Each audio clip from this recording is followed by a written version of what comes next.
Good evening, ladies and gentlemen, and welcome back to RCI TV for round 3 of the NSX Summer Cup. We started the season out in the land of the rising sun at Suzuka. We moved over to Zolder in the blistering heat, and now we have returned to Zandvoort. It's been a long time since Racing Club International have come to the Netherlands, but we are back, and it's lovely conditions out here at the moment. Just about 20 to 11 in the evening, cool conditions, and rain is in the air. My name is Ryan Gill. I'll be your lead host for this evening. We have Jake Boswell behind the cameras, as per usual. An emergency fly-in all the way from the States. It's the one and only Jesse Lee. Yes, hello everybody out there at RCI TV. I am no Nate, but I suppose I will suffice as Nate is away on work orders for the evening. It is great to be here. I've been following this championship for the first 2 rounds. It's actually nice to be here. It's been a very close and contested competition, as nobody has particularly stood out over another. It's been unpredictable as well, Ryan Gill. I expect nothing less, nothing different here at Zandvoort tonight. Yeah, it has been quite exciting, and, well, it was a drama-filled second round of the championship. Right towards the end, the stewards had a couple of things to decide post-race. And, well, it's been interesting, some of the decisions that came out. Giuseppe D'Anna, who was involved in a few incidents, got a post-race drive-through penalty added to their tally, and that meant that they did drop quite a few places down the order post-race, and that has affected their championship standing. We'll go on to the championship standings after qualifying, but it does mean that Giuseppe D'Anna does not have the lead of the championship. In fact, Valentin Barrier has the lead of the championship, and he's not here tonight. Yeah, that's very unfortunate, isn't it? Valentin Barrier, who did a really decent job, double podiums in the first 2 rounds, but of course not being here tonight means that there is another shakeup in the points total. And, well, considering that it was very close to begin with, I don't think it's actually going to do too much. Obviously, it's going to drop Anna and Barrier down. It already has done in Anna's case, but in Barrier's case now, they're going to be sort of at the back of the queue, but the queue is very long. There's several drivers and teams that could potentially step up, all separated by a few points. Of course, we'll have points for you after qualifying. And, well, this championship, Ryan, just has the feeling of one that's going to go down to the wire, doesn't it? It definitely does. I mean, the top 2 in the championship separated by 2 points, although 2 of the top 3 not present this evening. So it is a fantastic chance for some of the chasing pack to really throw themselves in and amongst it all. And we'll have to keep an eye on how all of that progresses here tonight. But here at Zandvoort, it's going to be a very, very different challenge to what the drivers have faced in recent seasons in the Monday Championship. We have not been to this circuit, Jesse Lee, since the Friday Endurance Championship Season 1 last November. And, well, the Season 2 of that Endurance Championship is due to start in a few weeks' time as well. So that kind of just shows you how long it's been since we've been here to Zandvoort. But, you know, in the spiritual successor to what was the NSX Cup from Redline Motorsport, you know, it's only right to leave it in. But we have some fantastic conditions out here tonight. We're in the dark. Well, it was greasy out there towards the beginning of the practice session. We're expecting rain at some point throughout the race. What could go wrong? Well, it's just like Wolf Matushka said in chat. He said that he doesn't reckon that he's ever seen a race, a lap 1 around here, whether in a sim or in real life, where it was clean. Could today be the day that we've seen it? As a matter of fact, I remember the last couple of races that we did here, and it was actually fairly scrappy at the start, so hopefully that's not the case today.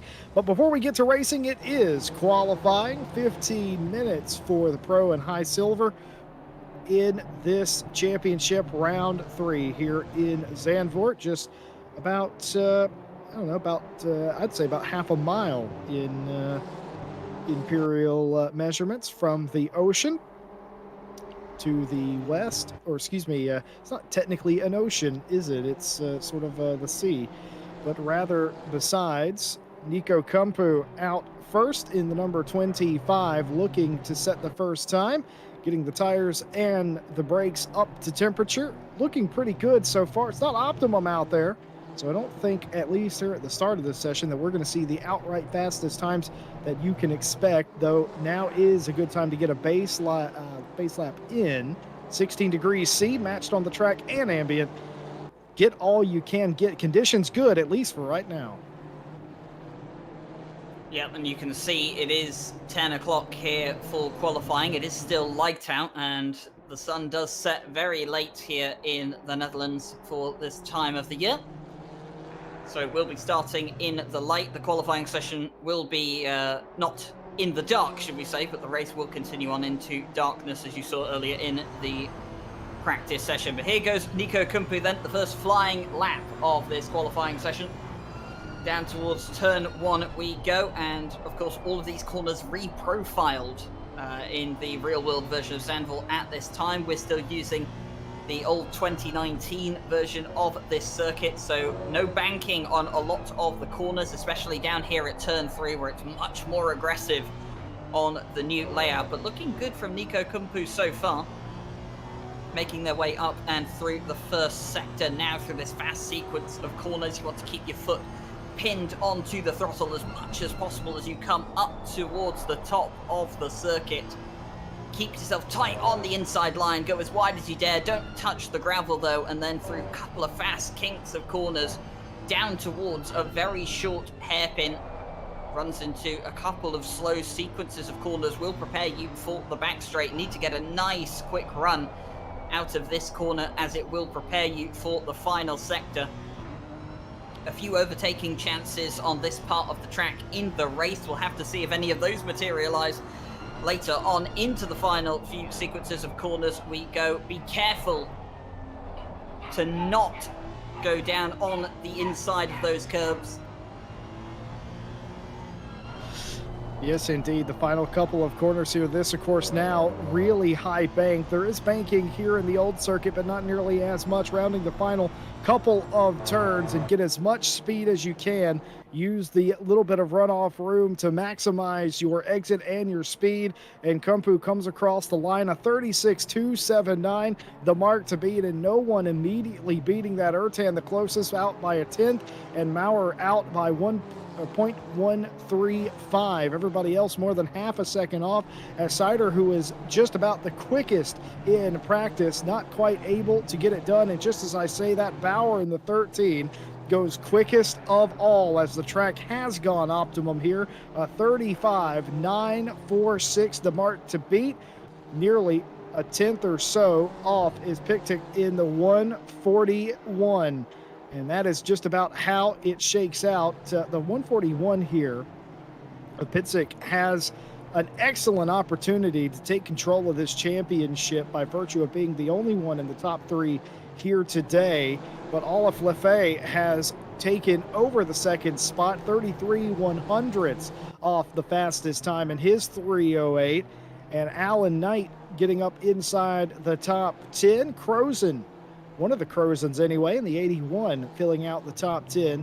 Critton in the 38, the quickest of the silver over Pillbeam. And of course, this man Knight in the 970 is third. Some solid lap times coming out already, and Simon Bauer, who was the winner out at Zolder, missed the first round of the championship but came back strong in the second round. We'll be looking to have a repeat of that here tonight, but Nico Kumpu is not eager to let the German get away with it easily, and they'll throw themselves back up onto provisional pole. And Franz Maurer as well will take up the second spot on the front row, provisionally at least. I think there's still some time left out there on the course. The course has gone optimum, and I think it's only going to continue to help facilitate fast laps as Bauer goes back to the top. The duel continues in the first 5 minutes here. A 35.253, the quickest of all, and Pitzik in the 141, all the way in second place, but all the way 4/10 off of Bauer's time. Absolutely incredible stuff. Everybody has work to do as Lafay does improve a 35.667, but can only go third quickest from second on back. It's a log jam from second to sixth before the gap opens up a little bit, but everybody chasing Bauer. Yeah, and it's getting close in the silver class as well for provisional pole. Crozen just under a tenth of a second ahead of Harley, Chamberlain, and Pilbeam, and Sontag not too far behind, with Curtin in the mix as well. So it's all to play for in the silver class, but Simon Bauer is looking good in pro at the moment. 4/10 clear at the top, but still 8.5 minutes left of this qualifying session to go. And considering that it is a 15-minute qualifying session, they don't have as much pressure on the drivers to get those fast laps in early. I think we're going to see a few more fast laps yet as Franz Maurer crosses the line and throws their car up onto the front row of the grid provisionally as well. The drivers just getting quicker and quicker as the track has turned into optimum conditions for qualifying. It's looking good as the times keep coming down. Constant improvement, and that's what you hope to see as Alex Pilbeam goes to quickest in silver, that 35.979, the mark to beat for the silver drivers as they are in the top 10. And what about Harley Chamberlain for the Jardier community team in the 725? Goes quickest in silver, a 35.967, as that duel definitely continues. A really good fight, and we expect nothing else. If you've been with us for the first couple of rounds, you've seen this. Just you get one car and you get a lot of drivers of equal talent, and you get these fantastic battles even in qualifying. It makes qualifying very exciting indeed. But for right now, Harley Chamberlain, the quickest of all in silver. Bauer still holding on to the overall pole, but it is now basically cut in half. 2/10 of Bauer in second place. Kumpu, what can they do? But what about Pilbeam in silver as well, as Chamberlain comes to pit lane to reset near the halfway mark in the session? Can Pilbeam potentially get that spot back? Well, Pilbeam doesn't have to improve by much, do they, to get that spot back? And looking at it at the moment, they're up by enough to do it, coming through second to last corner, and now into the final corner they go. And Alex Pilbeam is going to be up by almost 2/10 of a second coming up towards the line. This is going to be good. This is provisional pole, I believe. Yes, it will be. And that is a very nice lap from Alex Pilbeam, who has, kind of talked about being a bit of a meme so far in the championship with his random number-generated liveries that he's had for every round of the championship so far. But this time around, actually, do you know what? Looking like a contender this time around. It doesn't look bad either, that car. If he's randomly generating his colors, which is, I say this every week, I feel like, but I'm glad to see that these top-level drivers are taking this very seriously.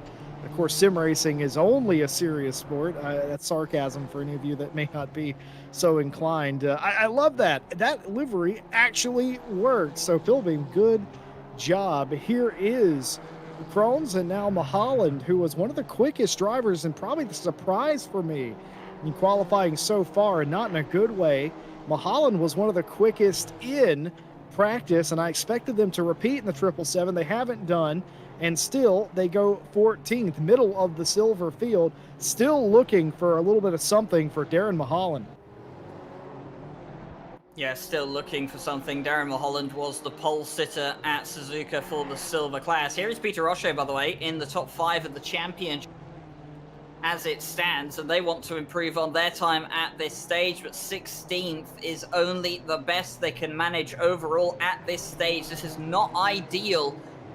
If they're going to be challenging for the championship at some point throughout this season, they need to be doing better than that in qualifying, and with only just under 5 minutes left to go, they don't have too much longer to try and fix that situation.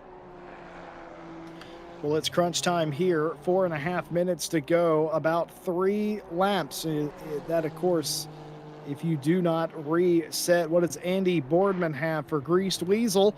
All the way down in 13th, would like to pick up and does into 11:35.961, throwing them right in the middle of the silver battle, and just one spot behind Ertan and about 1/100th or so off of Ertan's time. Very close stuff indeed. No movement up front. Bauer still leads Maurer and Kumpu. The top 3, Pittick and Lefay. The top 5, all in pro, and Crozen has worked their way into the 6th place in the 82. Pilbeam still leading. In fact, actually doesn't, as Crozen, the other Crozen in the 81, goes quickest in silver by what I would consider a ton, though speaking frank, it's not that much. It's about 0.15 of a second, just a little bit, a little over a tenth. But in terms of how close everyone is, it's actually a monumental lap by Crozen. Top 5, 4th place, and provisional pole. Yeah, provisional pole for Rins Crozen as it stands, but everything could still change. Attabek Ertan, by the way, is up on their lap time in pro. They should be coming up towards the timing line later on. They're currently just coming into the 2nd sector. Harley Chamberlain, by the way, crossed the line, and they did improve on their lap time. We've got Olaf Leffer now crossing the line. How much further will they go up into 3rd? So that puts them on the 2nd row of the grid as it stands. And that's a very, very good lap from the Frenchman. Puts them just under 1/4 of a second down on Simon Bauer's pole sitting lap time at the moment. And Simon Bauer hasn't managed to get close to that lap time since setting it early on in the session. I can't imagine the track has swung another way to cause that. I just think that was a very stellar lap from Bauer.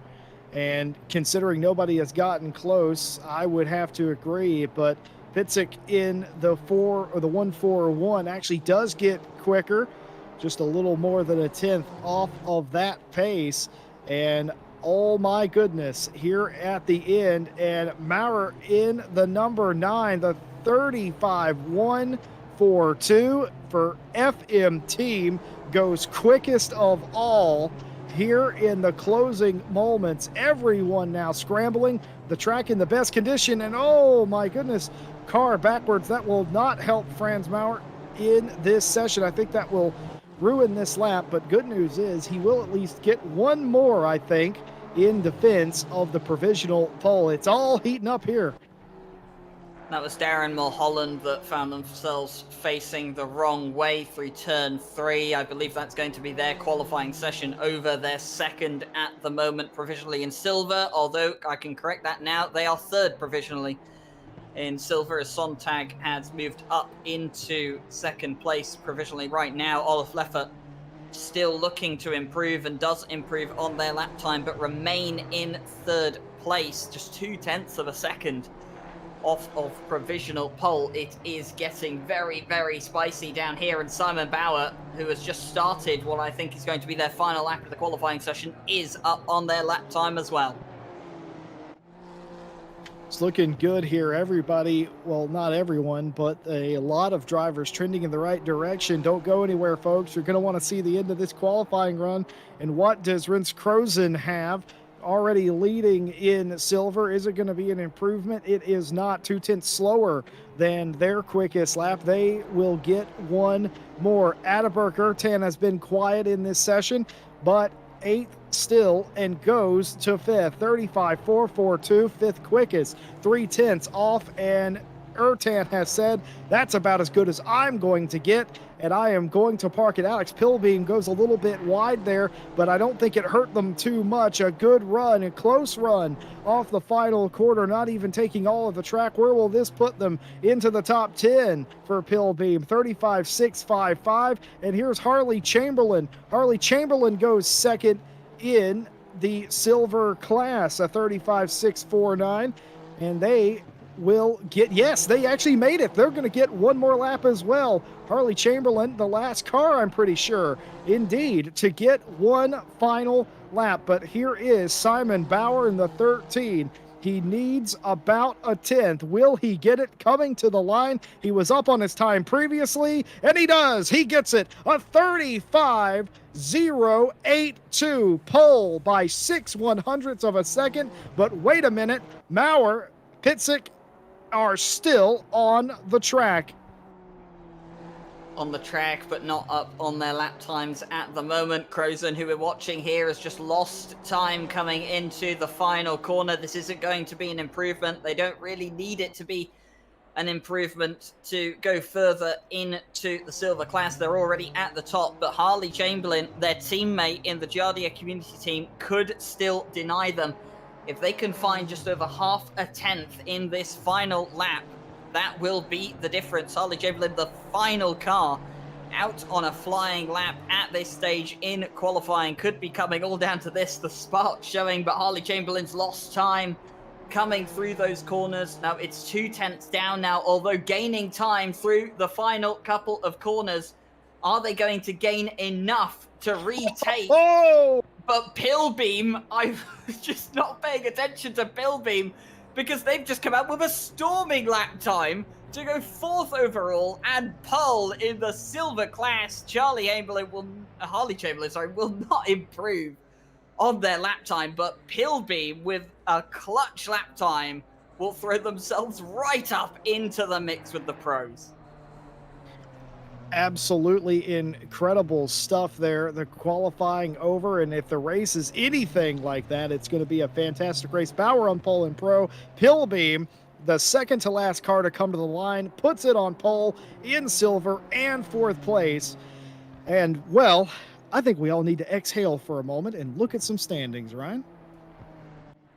We should definitely have a look at the standings whilst we have the chance. We await the drivers to form up on the grid. And here are the championship standings. It is Valentin Barrier for the Jardia community team that leads the way in the championship, 111 points to his name, although he is not here tonight, so he won't be picking up any points for this race. Ole Pitzik, second in the championship. They are here tonight and just 2 points behind as well.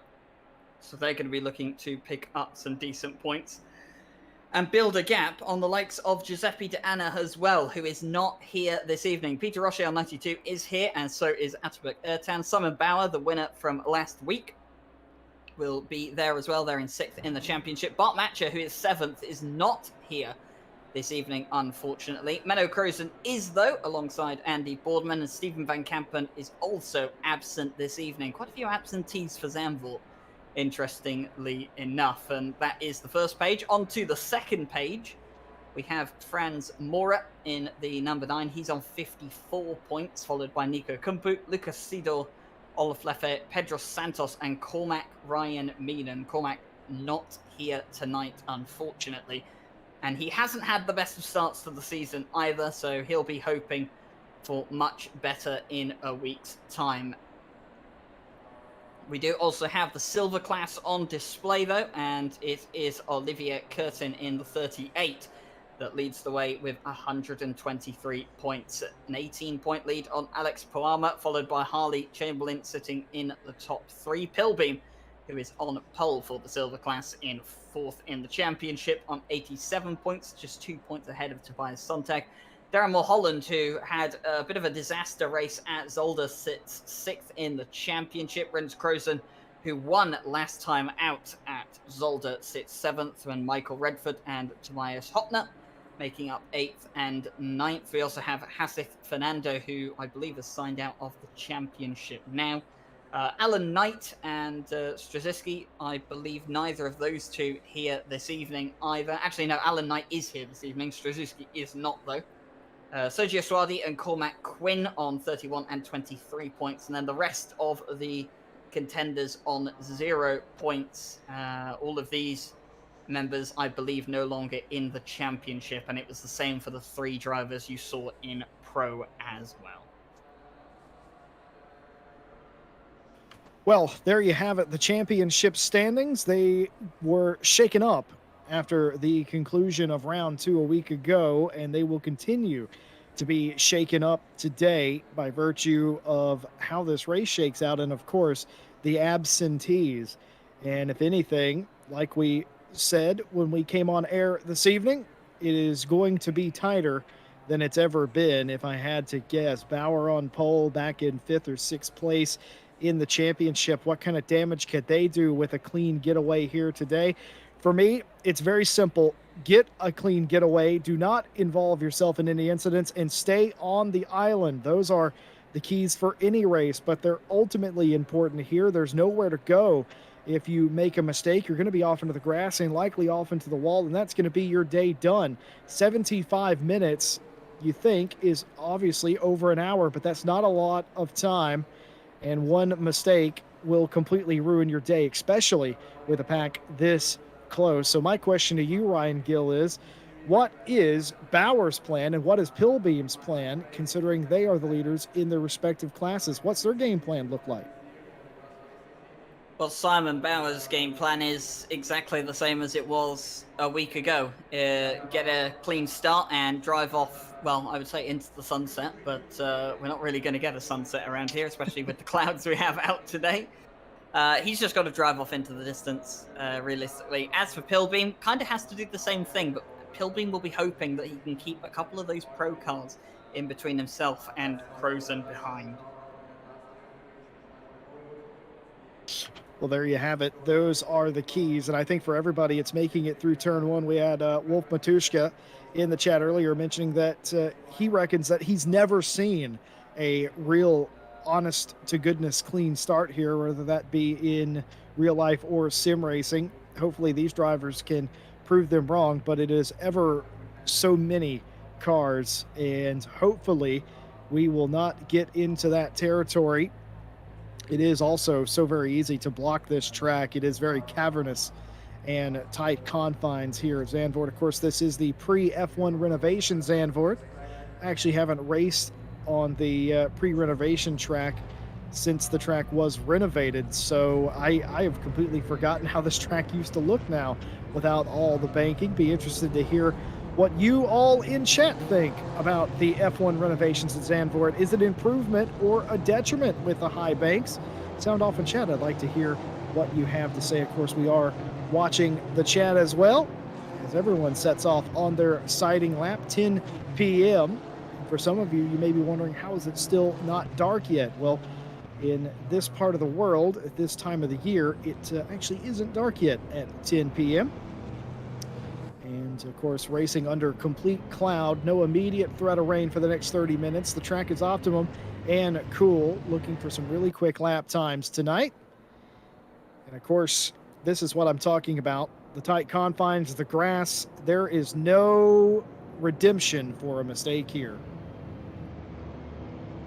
No, very little room for error around here at Zandvoort, and that is why it is one of the more difficult circuits. It's also, in a sense, why it's one of the more unpopular circuits. A lot of drivers don't particularly like racing here, and I kind of sit in that camp. It's not the most enjoyable place to go racing, but it's interesting to throw it in the mix every now and then and just see how the drivers cope with it. And with the threat of rain here tonight, it's going to be very, very interesting to see how all of the drivers cope. And just on your note here, Jesse, as well, I mean, it is going to get dark later on in the race. We saw towards the end of the practice session how dark it was, and that was only about 45 minutes past 10 o'clock, so it was about 11:15.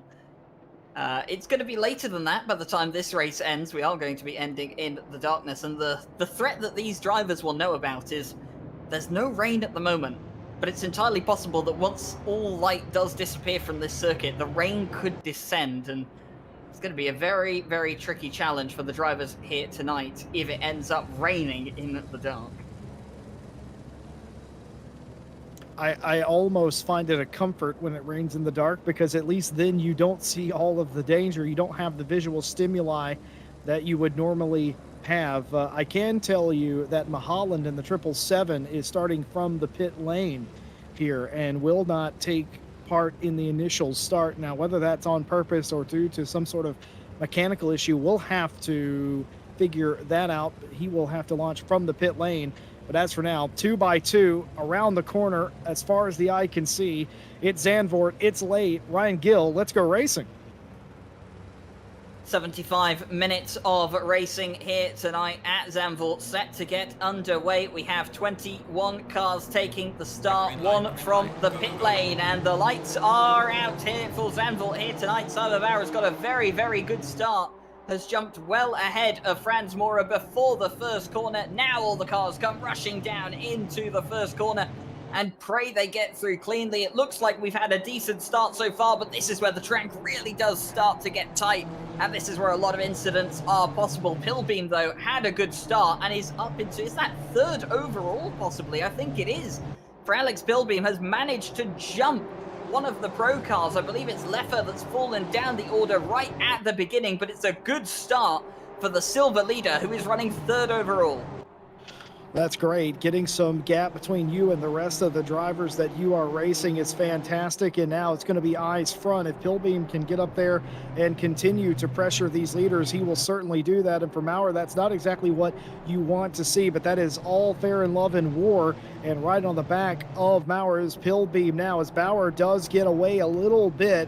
And be still my heart, it was a very clean start. I hope Matushka's here, and I hope everyone here with the benefit of flash photography is taking note of how clean that start was. They were 2 and 3 wide, and there was nary any contact between them. That was such a good start. Of course, there was a couple of big losers here. Oh, and speaking of contact, the commentators curse a little bit of a punt 3 wide, and this is going to end badly, but they all somehow sort it all out, and Anneberg Ertan being treated like a pinball here. Ertan and Pitchik just touching each other slightly, losing control of the car. Kumpu wanted to take advantage of that, but 3 into 1 just didn't quite go on that section of the circuit. Fortunately, it hasn't really resulted in any serious consequences. The stewards will, of course, review everything that they see and gets picked up by the stewarding tracking tool. But it has been a very, very good start. It hasn't been a perfect start, but it's probably been the cleanest start at Zandvoort I've ever seen, Jesse Lee, and I hope Wolf Matushka is watching at home. And we can continue going racing. Live stewarding is here today, and we will see any penalties handed out as necessary, but considering what I've seen on the first lap here, Jesse Lee, I don't really think there's any reason for any penalties to come out on lap 1. No, but they'll definitely investigate what happened to the 14 there. By the way, Simon Bauer for Maniac Mavericks is gone. He has had a fantastic start, 1.6 out in front and gaining. And I think that has something to do with this man, Franz Maurer, having to play a little bit defensive on Pilbeam, who takes a cheeky little look up the inside, but nowhere near close enough. And I think that's more of what it is. I don't think Maurer's this far off of Bauer's pace. I just think that Pilbeam is pressuring Maurer to the point where he's having to play just a little bit of defense, a little bit of mirror driving, and that will always make you a bit slower. But yeah, I'm interested to see what they say about the 14 being used as a pinball there. And I'm sure they'll look at that, because that certainly would have shown up for them. But beyond that, like you said, that is hands down, folks. You're going to take our word for it here, the cleanest start we've ever seen at Zandvoort. Just to give you a little update as well, the 777 of Darren Mulholland, I think, is retiring from the race due to connection issues as Pilbeam goes a bit deep into turn 1. They were the car that you saw starting from the pit lane, but they didn't even get to start. They were disconnected again before the start of the race even happened, so I believe that car is well and truly out of the race here tonight, and that is a big, big shame! Oh, big contact, Tobias Sontag! And that was with Lucas Seedor as well, and that's 2 cars in different classes coming together. The stewards aren't going to look upon that very kindly indeed, and I'm pretty sure that both of these drivers aren't going to look over it kindly indeed as well. And I'm going to give you a hot take. I think that's Seedor's fault. Going around the outside, it's very brave at that part of the track, isn't it? Especially so early in the race against a car that's not in your class as well. Yeah, I don't know. It's difficult to call. I would probably say that Seedor probably has more of the blame in that incident than Sontag, but we'll leave it to the stewards. They'll see all the perspectives, they'll see all the inputs, and they'll be able to make a much better judgment than Jesse Lee or I will be able to make. Here we have Franz Maurer, though, and after Pilbeam's short little excursion on the outside of turn 1. He has caught right back up to the number 9. So Pilbeam is silver class driver, and he's not the fastest driver in the silver class over the first 2 races so far from it. But he's looking really, really good here tonight, and looking like he has the pace to take second overall right now. Well, he's going to look down to the inside of turn 1. He's going to have the overlap. He's going to have the inside. Is the position going to be conceded? It's not. There's going to be contact between Maurer and Pilbeam. Pilbeam's going to go to the inside. Maurer's going to be off on the outside, and Maurer's stranded. They have to wait for an opportunity to get going. They just now get going, and Pilbeam's still in third. And that is going to mean that a car has gotten through, one spinning low, one spinning high, and fourth place through up into second. The seas parted. Colin Moses, excellent driving by everybody else to not get involved, and perhaps a little bit of a desperate braking move by Pilbeam there. It's completely unnecessary. It's the same situation that you had with Cedar and Sontag. It's 2 cars in different classes that don't need to make a move on each other. It's only class position that matters. Of course, racing drivers will be racing drivers, as you like to say, Jesse Lee, and they'll care about pride and all that. But at this stage in the race, it's not worth risking an incident, especially against a car in a different class to you. The stewards, well, despite the fact that lap 1 was very clean, they do have plenty to have a look into early on in this race, and they'll be hoping that it does calm down from this stage onwards. But definitely controversy early on in this race, and let's be honest, it wouldn't be a race at Zandvoort if there wasn't controversy at some stage. That's a very fair assessment. I'm pretty sure that every race here leaves with somebody having a bent fender and a bent feeling or two, and a couple of happy birthday presents there. Not that their birthdays are anytime near it, but it'll feel like it's their birthday, as Pitchick in the 141 went from 4th to 2nd, and now Bauer has been afforded this 3-second lead now. That lead was coming down. It was 1.6 at one point. It was 1.3 at the time of the accident. So after all of that, Bauer gets a bigger lead and probably is going to hit a little bit of a cruise control here. And of course, Pilbeam now has to refocus and certainly hope that the stewards side on their side. I'm not sure how that's going to go. Like you say, the stewards know more than us. They have more angles than us, so we'll have to see what they decide.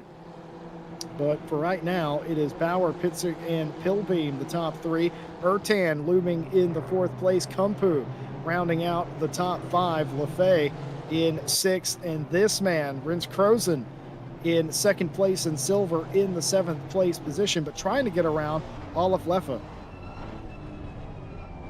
Yeah, Leffe did not have a good start. Obviously, they qualified in 3rd place and just didn't really have a good start at all. Lost the places. That's how Pilbeam ended up in 3rd overall, just after a few corners. So Olaf Leffe on the back foot from the start, and now under pressure from one of the silver drivers of Krozen as well. The 2 Giardia community team cars of Krozen and Chamberlain following in suit in the 2 remaining podium positions for the silver class at this stage.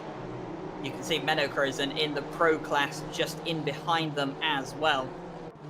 But a lot of work at the moment for these guys to do if they want to catch up to Pilbeam further up the road. They may have seen that incident that happened earlier on. I think we're actually going to see is that going to be on the inside, Krozen and Leffe? And it is going to be on the inside. Ooh. It's going to be a nicely done move by Rins Krozen, sorry, as well, to get themselves ahead of Olaf Leffe. And that, Jesse Lee, was kind of how the Alex Pilbeam and who was it? Alex Pilbeam and Mora incident should have gone. Yeah, I mean, look, in racing, you one of the hardest things to teach is there's give and take, and there has to be that give and take, especially early on in a race, and I think that's kind of what that is. Olaf Leffe, a veteran driver, and realizing that Krozen's a little quicker than me right now. He's not in my class, so it doesn't matter anyway. You have to have that foresight to know, look, it's better to give the position back and not lose time. Jesse, I don't mean to interrupt you, but something's happened to Simon Bora. He's dropped down the order. The race leader is down into 3rd. He's had some sort of incident. Maybe it's just, he must have gone off on his own because Ole was nowhere near him. So the race leader and pole sitter has gone off on their own. They have lost the lead of the race. and they've handed the lead of the race to the man who's second in the championship at this stage. Well, something was going on with Simon Bauer. He had a 3.3 second lead, and last I checked, it was around 3 seconds. And then, like you said, now he's 5 seconds behind. So something major happened to Simon Bauer, who was already losing a little bit of time to Pitchick, and now finds themselves in the third position. Pilbeam up into second place, and now the 141 leading. But what happened to Simon Bauer? I'd be interested to know. We don't seem to have any inclination of what might have happened, but you can only imagine, based on the fact that the car looks clean, I think he just may have ran off, but that's all you have to do. You hemorrhage time here. It's not like dipping a toe into the dirt at a lot of other circuits. You put your tire in the grass here. It is a long old way back onto the circuit. That was one of the keys for Simon Bauer today, was to not make those mistakes, to just have a clean, an ethical or economic run, and it hasn't happened for him. And of course, so early on in the race as well, all the drivers are still bunched up together. So if you make a mistake, you're going to lose, more in terms of positions than you would towards the latter stages of the race. And that's just one of the problems at this stage. And I think Rins Krozen has managed to get past the likes of Ertan at this stage. Yes, he has. So another one of the silver cars making up places on the pros. Ooh. Oh dear. Krozen just absolutely threw it up the inside of Ertan. Ertan did leave the door open a little bit, but it didn't matter. Krozen threw it, he kicked it in. Yeah, and that opened the door for Olaf Leffer to have a look as well on Ertan. Unfortunately for him, not able to get the move off at this point, and now Harley Chamberlain is well and truly in the mix as well with those two pro cars. We have Poama getting overtaken here, and that's by the number 19 car of Tobias Hotler. So many Jardia community team cars in this championship, Jesse Lee. I'm not sure if you've noticed all the blue and red. I have done. I noticed that when we were at Suzuka week 1, and I was kind of joking to myself about the Jardier community team takeover of RCI, and they've certainly shown up in force. I believe Jardier warned us that something like that was going to happen at some point, but a lot of the Jardier community colors, and why not? It's been very interesting for me to see how they've interacted with one another, because of course they're all technically teammates. So what do you do to your teammate? Do you race them extra hard? Do you kind of try to orchestrate that? And it's been a wild ride for all of them, as well as we continue to watch Simon Bauer, the pole-sitting driver who led the first, we'll go ahead and call it 10 minutes or so of the race. Some untorn incident has happened to the 13 that has dropped them down the field. Doesn't look like there's damage on the 13, but certainly we can only assume, but I think it is fairly safe to assume, they went off somewhere. Yeah, I think that's the logical explanation for that one. And Simon Bauer at this stage will be really, really frustrated with themselves. It's obviously knocked their confidence at this stage. Looking at their lap times, they're just not able to regain, the pace that they had in the first few laps of the race.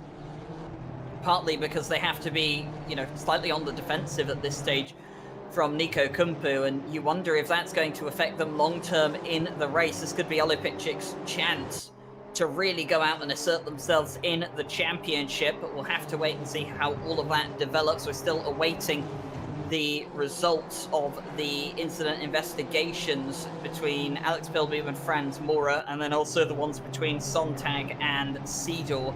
Seedor all the way down in 22nd overall. It's not really been an ideal start for them. Well, actually, I do have some reports from Glenn here. The lap 1 incident, the ping pong incident, as I will refer to it as, warning for car 25 for the initial contact between the 141 and the 14 is a racing incident. Warning for avoidable contact for the 25 for the collision afterwards. No opportunity to go for the gap, as was optimistic. 14 was never off track, so it's neither the 14 or the 141's blame. So they gave a warning for the 25 for avoidable contact there. Oh, we got a car off, Ryan. That's Olaf Leffert, yeah, and the 308, which didn't have a very good start to the race, is now exit stage left at some point, and they're all the way down in 12th place now and under pressure from a recovering Franz Mora. Who are they going to have a look up onto the inside? They are going to have a look onto the inside. Slight bit of contact there, but I think the move was pretty much done at that stage, and that's going to be Franz Mora up into 12th and Leffert down to 13th. But back to the penalties, Jesse. Yes, indeed. Racing incident between the 21, the 82, and the 69 for minor contact on lap 1. And based on the fact that it says turn 3, but the blurb that has for contact on lap 1, which may have been multiple, but it wasn't written like that, so perhaps not. Either way, racing incident. Racing incident as well for the 970 and the 38. The 970 spins on their own, and the 38 had no time to react, causing the racing incident. And a warning for car 199. 199 doesn't hold brakes after contact, rejoins the track unsafely. That was the 199 and the 223. And that's what the warning is for. So no actual penalties, just a handful of warnings for the 25 and the 199. So Lucas Cedar obviously penalised for not holding the brakes, which is something that the head stewards have said is, a type of offence they are going to be punishing more often in these situations, and that is nice to see. And yeah, there's no actual penalty come out for the contact itself, so I wonder if they've just judged it as no further action because Lucas Cedar damaged their own race rather than Sontag. So they've probably just looked at that and said, well, the car that caused the incident has rather punished themselves, so we don't really need to punish them any further. And Simon Bauer and Nico Kumpu talk about making it close to turns 1 and 2. And Nico Kumpu will have to go on the defensive slightly now against Crozen. But my word, Simon Bauer, they could have had a comfortable race here today, Jesse, with the way they were looking in the first few laps. But now they really have got themselves stuck in and amongst the battle. I can tell you something else. I don't think the steward's going to appreciate what Simon Bauer did. Basically just ran Kumpu off the track there. I'm not... each steward, or each head steward, I should say, has their own things that they're specifically looking for, and all of these things, of course, in the rules, but certain stewards are more tight on certain rules than others. That is the human experience of being a steward, of course. While there is uniformity in the enforcement, there is sometimes a harsher penalty for certain things, and I'm not entirely sure what the head steward today, I think their big thing is indeed, like you said, not holding brakes after an incident, but forcing people off track is my pet peeve.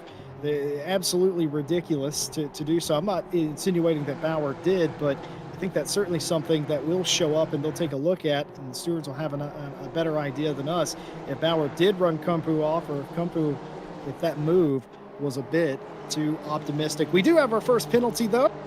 First penalty coming out, 15-second penalty for car 78. Fluctuates the brakes to get back alongside, taking out the 9, position not returned. So a takeout without position returned, 15 seconds for 79. Racing incident between the 9 and the 96, and a 5-second penalty for car 13. 13 loses the car. On rejoining, he joins behind car 14. The 13 misjudges braking and taps 14. So a tap causing loss of control, so 5-second penalty for car 13. Well, Alex Pilbeam getting the penalty there. I think we kind of expected that to come out from Pilbeam. It was an unnecessary move so early on in the race, and well, now Simon Bauer has got a 5-second penalty for their troubles as well. We should be seeing this added on to their end of the race time unless they decide to come in for a pit stop. And we haven't really talked about pit stop strategies. There are no mandatory pit stops today, as the same as it's been for all of the races so far. But obviously fuel management is completely down to the drivers, and we even saw quite a few drivers taking tyres at Zolder and Suzuka because of the fact they didn't really want to do 75 minutes on one set of tyres. And very interesting to see. Almost everyone took tyres at Zolder, but it was a much more mixed bag at Suzuka. I wonder how everything's going to look here at Zandvoort with a very different circuit. But Zandvoort can punish the tyres as well, even in these low temp conditions, Jesse. Yeah, not telling in chat, bringing up a very hard truth is that running over tires or running over curbs with your tires can cause PSI loss here. And that is very possible that that's already occurring for several cars as Andy Boardman gets around Curtin for the ninth place spot. That, of course, not a spot or position in class, but still closer still to Crozen in front, who would be his next nearest rival. Andy Boardman moving up. That turn one pass coming in very useful here for a lot of the drivers early in this race. Here is your leader in the 141. Pitchick in the Pitbull Racing car has been basically afforded this race. And if you're Pitchick now, Ryan, it literally is just about staying on the island at this point. You know, the cars behind you have 15 seconds and 5-second penalties together. So you literally just, it's a free win, but it's not that easy. No, it isn't. Your closest rival for position is 10 seconds down on you, and that's going to be Nico Kumpu for Ollie Pitchick, and that's a good situation to be in. It really is, and yeah, like you said, he's just got to keep it. He's got to keep it calm now. Keep it, within the white lines. Don't really push the car too hard, and just keep up your pace. But it's not easy around here. This is one of the more difficult circuits to do that, and Pitchick's going to have to work for it. And you could say they've been given a win today, but at the same time, staying on the track and keeping it clean is part of racing. And one would argue that you don't get given a win if you're the one that stays the most consistent and stays on the track. If people go off ahead of you, well, that's not being given a win. That's just them not being as good as you are over the course of a circuit. I tell you what I always hate. I hate this scenario for myself, and chime in if you're one of those at home as well. If you have the lead, you're pulling away, and everyone behind you has some sort of dramas or penalties. Usually for me, it's not necessarily penalties. It's I know a lot of times the cars behind me might have damage that I don't have. That is the most scary thing, knowing that if I lose this race, it is purely because of me. That is the scariest thing. You always, as a driver's excuses, you want to have those, but when you are afforded such opportunity as Pitchick has, there is no other argument. You are supposed to win this race, but just like we saw Bauer earlier go off, it's as easy for the 141 to do that as well. One dip of the tire into the grass, and this complexion of this race for the 141 changes completely as this season, this Honda season, continues to be very surprising and unpredictable. It has been entertaining, hasn't it? And look at the chain of cars that we've got right here down on the start-finish straight. Very, very close with 52 minutes of the race here to go. We have Tom Bryant, one of the stewards for today, saying he expects most to take tyres here tonight. I think that's probably a fair assessment. But there's always someone, isn't there, Jesse? There's always one person that thinks, you know what, I'm going to go for a left field strategy. I've got nothing to lose here tonight. I'm just going to go for it. And the worse race that you've had, the easier that call is to make. The only reason you wouldn't do it is maybe if you flat spotted, but if you've crashed off into the grass, or maybe you just don't have the pace and you're falling back and maybe even a little bit of damage on the car, why not roll the dice? You're already not having the best day. Why, if you're Roche in 11th place, why not? You're outside the top 10. You're in between people trying to pass you and people you're trying to pass, your logjam. That's what I'm talking about. People like that are willing to take those chances. I wouldn't be surprised if somebody in the top 5 didn't try to steal this cheeky win here. And certainly, somebody, there are gamblers, and then there's people that go for a particular strategy. And tonight, I don't really know who's on whose side, Ryan. No, it's going to be very, very interesting to see how the strategy does play out tonight. The darkness descending here at Zandvoort. It's not as dark as it can get. It does get very, very dark around here very quick, as you would have noticed that at the start of the race, you would have thought it might have been just a cloudy afternoon around here at Zandvoort, but it has changed very quickly. And by the time we get to 11 o'clock at night, about 15, 20 minutes left in the race, it is going to be very dark around this circuit, and we can see Sontag here just defending from the likes of Puama. Puama quite high up in the championship in the silver class. They're second at the moment, 18 points behind Olivia Curtin. And Olivia Curtin has kind of flown under the radar a bit here, Jesse. Championship leader for silver, 123 points. And they're just kind of sitting in fourth place, you know, minding their own business, doing their own race. And that's one of the things you need to do around a circuit like this. Just stay quiet, you know, don't get caught up in all the fuss. Just do your own race, bring home a good result, and you'll lead the championship coming into the next round. That's well said. I mean, look where he is. He's not too close to the drivers in front. He's got a little bit of a gap in the back. He's running fourth. He knows he's not concerned. When you're a racing driver, you're not really concerned about the points in the race. You're more concerned about your strategy, and he's executing on his fourth place. Not the end of the world, especially at a tough race track. And here getting muscled a little bit by Ertan. Remember, a little bit of the opposite happened earlier, and now it's going back the other way as Crozen is a little bit slower than Ertan. And almost off the track was Crozen. That'll do nothing but hurt his corner exit, but somehow finds a little extra pace. You can see that Ertan is digging, trying to get that spot away. Doesn't look like he's close enough this time as they remain single file down into turn one, but the intent surely is there. It definitely is there, and Ertan, that was so close, wasn't it? It was fantastic to see as well, and we've had a 15-second penalty come out for Harley Chamberlain, one of the Jardia Community cars, and as I have a little bit of a look down here, it's lap 9, turn 13, involving 308 and 725, so that's involving Olaf Lether. So the 725 doesn't have enough overlap with the 308 before the braking zone and takes out the 308 under braking, 15-second penalty. Yes, indeed. And of course, there's also a 5-second penalty for car 9. The 9 was not alongside the 308. The 9 dive bombed the 308. And 5-second penalty for the contact there for car number 9 for a dive bomb. And I feel like that's not the last time we're going to hear that particular penalty for a dive bomb come out tonight.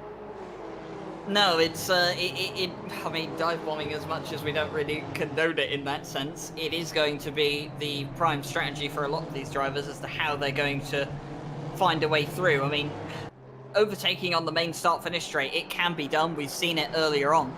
But you really do need to have a better run out of the final corner to the car ahead. You're hoping for a mistake from the car ahead. Or you're just kind of hoping that you have the better of them in a straight line, but there's not going to be too much of a difference between these cars in a straight line. They are all the same car. It's mostly just going to be down to the setup, but I don't think anyone's going to be running ridiculously low wing around here on the off chance they can make an overtake on the start-finish straight. So I think a lot of these cars will be very even in terms of setup, and it's going to be interesting to see how they all navigate through those sequences of trying to make overtakes. But clean overtakes can be done here. We have seen it early on in the race, and we've seen it in the past as well. Well, we're 30 minutes into this race, and what I was reacting there was looking at Chamberlain and Crozen and the like, all getting loose in turn one, the bank turn of turn one, just trying to get to the power. The tires are already wearing a little bit. And going back to dive bombs for a second, look, whenever you do a dive bomb and it comes off, you're brilliant. Whenever you do it and it doesn't, you look silly, don't you? So it's a risk versus reward thing. You have to know when you can and when you can't make it. And unfortunately, about 50% of the time, you end up looking silly. So bit of a coin flip, really. I can also see there's a bit of a conversation going on between Tom Bryant and Phil Roberts right now regarding overlap. I believe the steward's manual has just been dragged out of the bookcase. Rule number 8, yeah. Defending. I can see what they're looking at.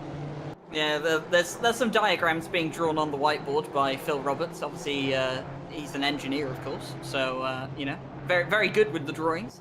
And Tom Bryant and him having quite the discussion here tonight, and hopefully the discussion is about something relevant, and I believe we are looking at the overlap rules specifically. So an interesting incident for them to dissect that they're looking at, and we'll see the result of that dissection a bit later on. But the race continues here. Just over 45 minutes left of this race. So we're about 35 minutes down into this race. And, well, it's looking pretty good for Ole Pitchik here tonight. 6.1 seconds ahead of the closest competitor on track, but almost 11 seconds to their closest competitor for position in class once penalties are all sorted out. So it's looking pretty good.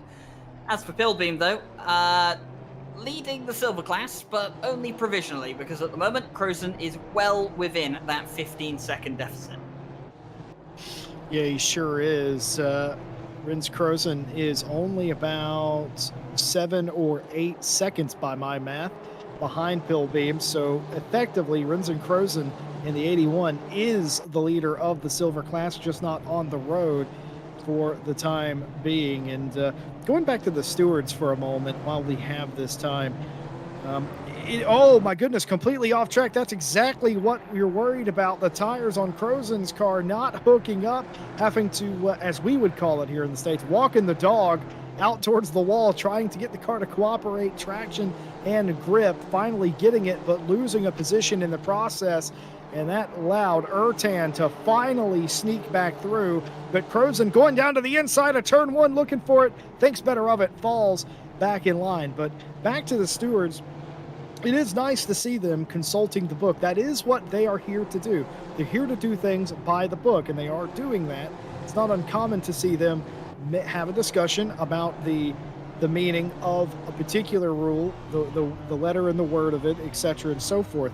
And that's certainly what they are doing, making sure that they get the calls right, and that is something to be admired for sure. I'm also monitoring the chat on YouTube, as you are all having a conversation about what the tires are potentially doing. Of course, the NSX, of course, is not the best with tire temperature, of course.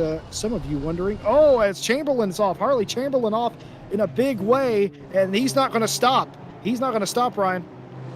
I think they did get it stopped in the end. We'll just see here, yep, just getting a wheel on the grass, and it's so easy. And unfortunately, just cutting off at the end of the replay, but they did manage to stop before they hit the barrier, so that's good to see. The gravel trap doing its job. But yeah, they have lost a few positions, down to 4th in class. Ertan and Crozen again, heavy contact. There's no love lost in this battle, is there, between Ertan and Crozen? And both of these two, they're in different classes. They don't need to be doing this with each other. And I think the 81 of Crozen, I think he's just let Ertan retake that, has realized that they went into the back of them. It was their mistake. They're not going to try and take the position. Not sure Ertan feels that happy about it, though, to be honest. They probably wish that they hadn't been slightly rear-ended by the 81, but it is all getting so close here at the front. And it's clear that neither of these two drivers are that much quicker than the other, because as soon as Ertan gets past, Crozen is back on, right on the back end of their car, and that's what's creating this train as well. And I think this is going to continue for a while more, Jesse. Well, things are getting worse for car 13. An additional 5-second penalty for car 13 for forcing the 25 off track while defending. That's what we were talking about earlier. I was wondering how the stewards would call that, forcing a car off track, and that is indeed what they said. 5 seconds for forcing the 25 off track, so 10 seconds worth of penalties for the 13 now. Yeah, the day not getting better for Simon Bauer, and kind of frustration for Nico Kumpu as well, just trying to get past the 13 and not able to do so at this stage. They've got 10 seconds of penalties at this point in time, but they don't have to move out of the way. They don't, just because they have 10 seconds of penalties. That's not how it all works. And here is Menno Crozen, who is in the pro class, and they'll be a bit frustrated at this point because, they've got a Jardia Community Team car in the silver class in front of them. And they've got a pro car behind them of Andy Boardman that very much does want to get through on Menno Crozen. And it's an interesting situation of you want the silver car to do well, but you also would rather be ahead of the silver car because you have a pro car right behind you, putting a lot of pressure on you. And look at Olivia Curtin just sitting there in the background. Boardman's going for it. Crozen went up into the corner there, a little bit of a tap, but he's going to hold on to it, but he missed the apex ever so slightly, did Minnow, and Andy Boardman went right into the slot, but of course, the momentum with the outside of that turn saved him, and he's able to stick it there. I want to talk about Pitchick for a moment. He's obviously looking at these time penalties add up behind him. He has to know that he's been afforded a massive gap. And also, we were talking earlier, that this man right here, Olivier Crichton, they're in third in silver. They were fourth, and we were talking about how good they were doing, staying out of the trouble, staying, in the race, and now they've been afforded at least third place, and they still are following that same pack. They've not put a foot wrong. At some point, you would like to try and get past these guys in front, but for Crichton, I feel like it's more important that you just stay out of trouble at this point. Everybody around him has a penalty, it seems. Yeah, and more importantly is that Harley Chamberlain, who is third in the championship in silver, has a penalty, and they're right behind them. And then on top of that, you've got Alex Palmer, who's second in the championship in silver, and they're way behind at this stage.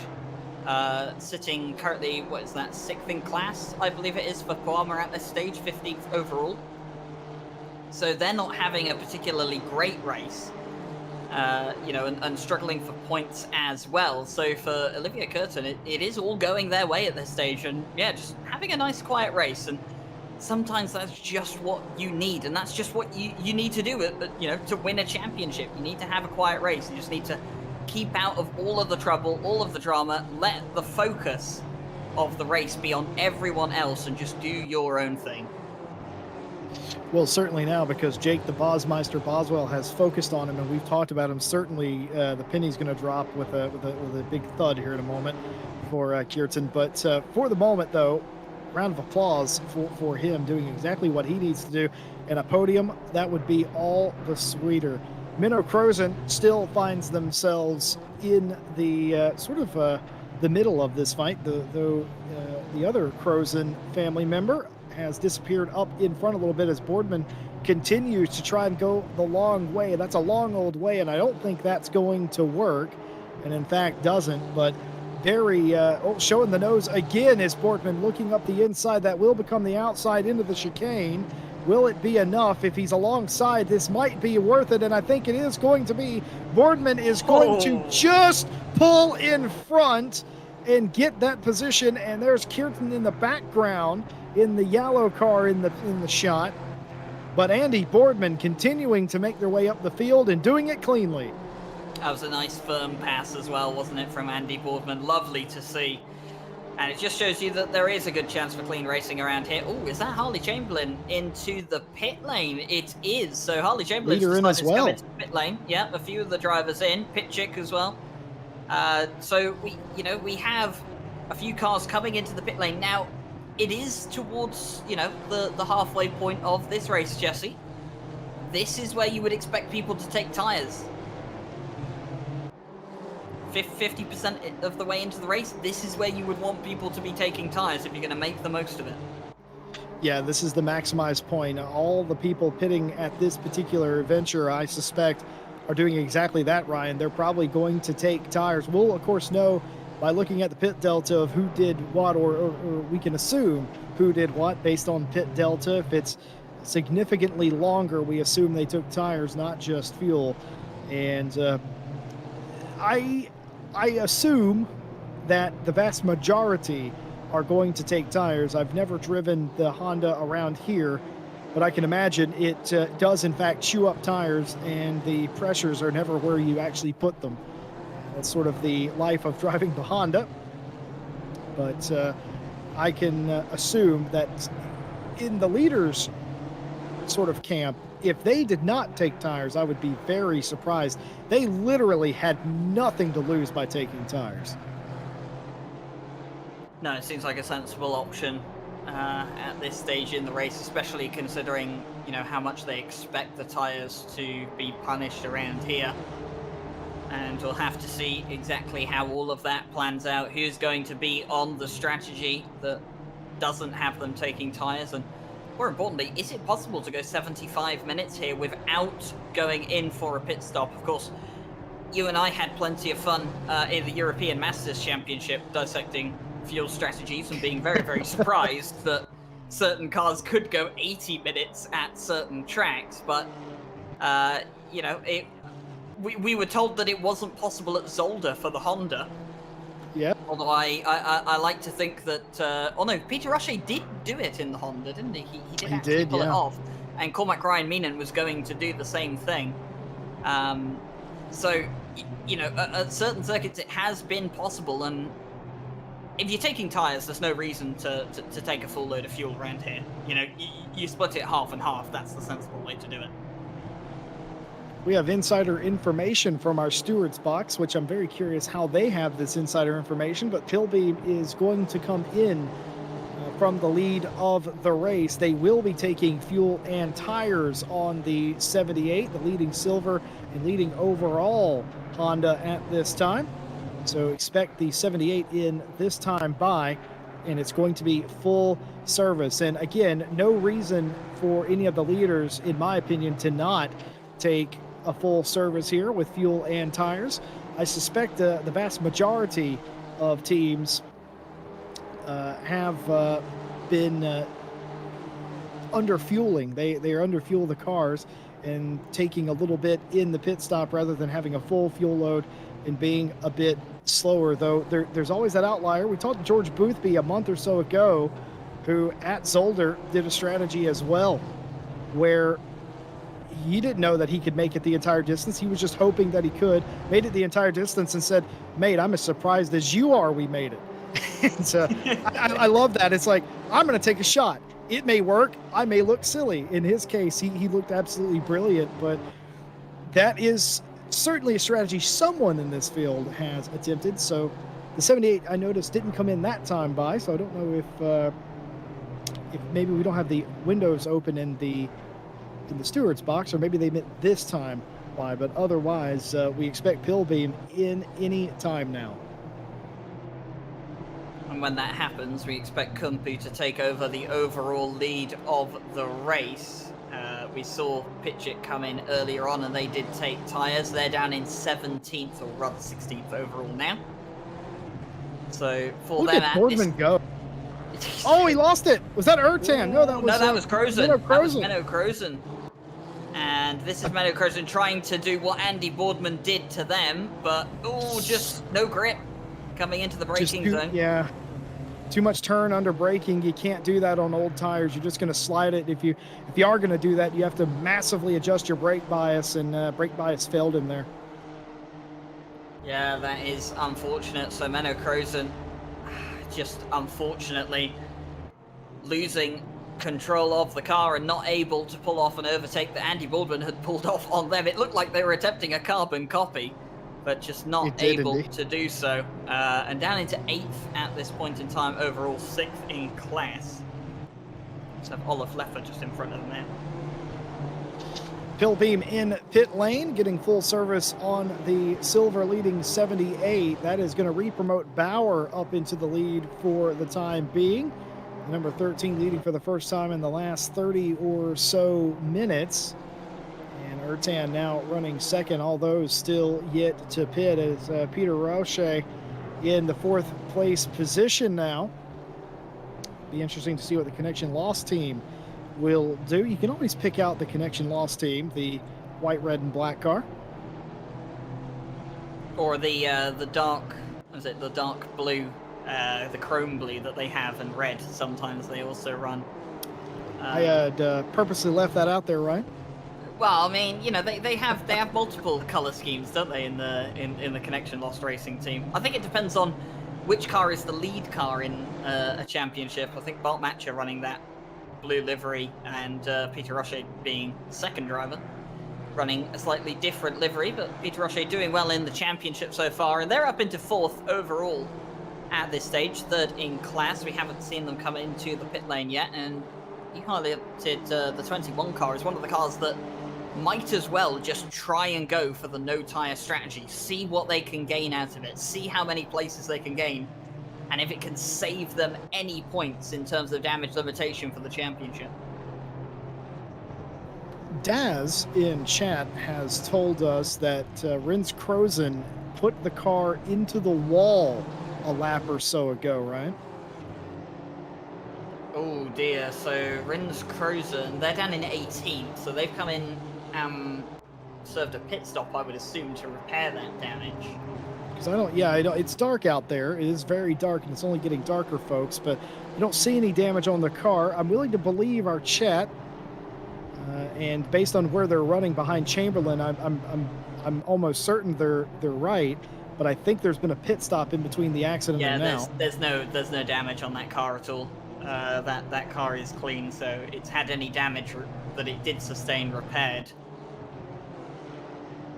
And at this stage, they're actually sitting behind. We might have that replay here. That's Ertan they're fighting with. Contact. Nope, that's the earlier incident. No, that's the where they got together. Yeah, that's much early. Yeah, that's the incident much earlier on with Rins Krozen. Yes, That's indeed. not. Yeah, that's that's not the not incident in question.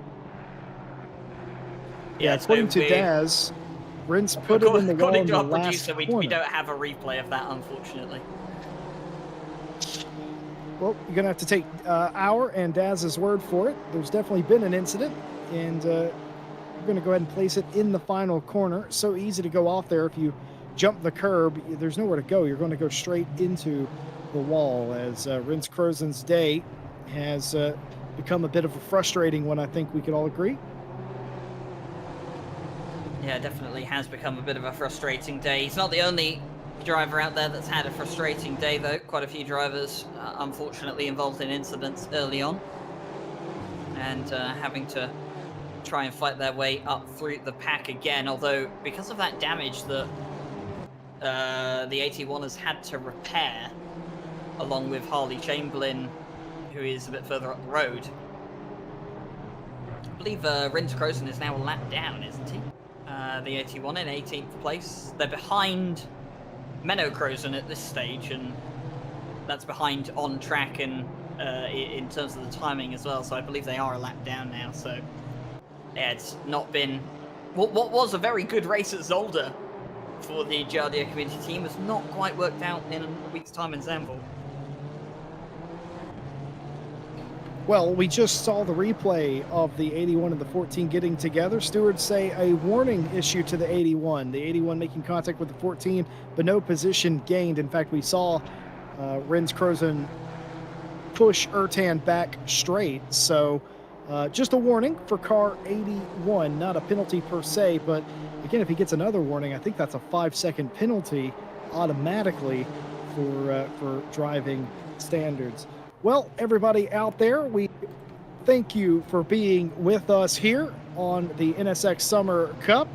I'm Jesse Lee with Ryan Gill and Jake the Bosmeister Boswell with a host of stewards with you for round 3. And at this time, we invite you, if you're enjoying the broadcast, like, subscribe, hit the bell. Don't miss a single race here. We'll be back with you for the conclusion of the Friday Summertime Championship, all at Donington, mind you. And we will be in McLaren's all-one make for that race. Ryan Gill and myself will be with you for that. And, of course, Night Owl Summer Series, all 2018 BOP and cars in that championship. Going to love doing that. Would love to have you with us. And you can be with us if you hit the bell after you subscribe. We'd love to have you. We'd love to see you there. And, of course, a big thank you to all of our partners that make this race and every race possible. Race Department, AK Informatica, Driver 61 Fanatec, and Sim Racing GP. You can get discount off of driver coaching at Driver 61 by using our discount code. All of that information in the description on the Discord. Join the Discord.